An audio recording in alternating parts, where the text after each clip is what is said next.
আসসালামু আলাইকুম বন্ধুরা, স্বাগত আমার নতুন একটি ব্লগে। আজ 15 ডিসেম্বর ঘুরতে বের হয়েছিলাম। রাতে যাচ্ছিলাম আগারগাঁও রোড দিয়ে।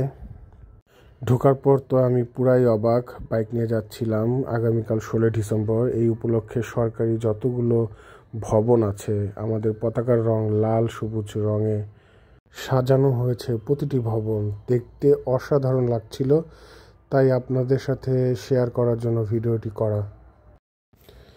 শীতে কনকনে ঠান্ডার মধ্যে যাচ্ছিলাম। আলোকিত বিল্ডিংগুলো দেখতে খুবই ভালো লাগছিল।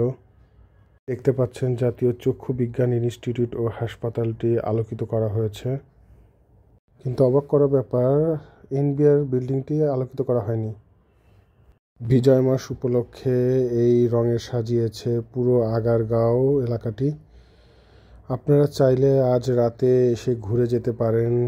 বছরে এই একবারই এরকম আলোকিত আগারগাঁও আমরা দেখতে পাই, তাই সময় নষ্ট না করে এসে ঘুরে যাবেন আশা করি।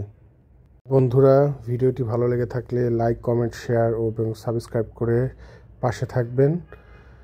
সবাইকে ধন্যবাদ।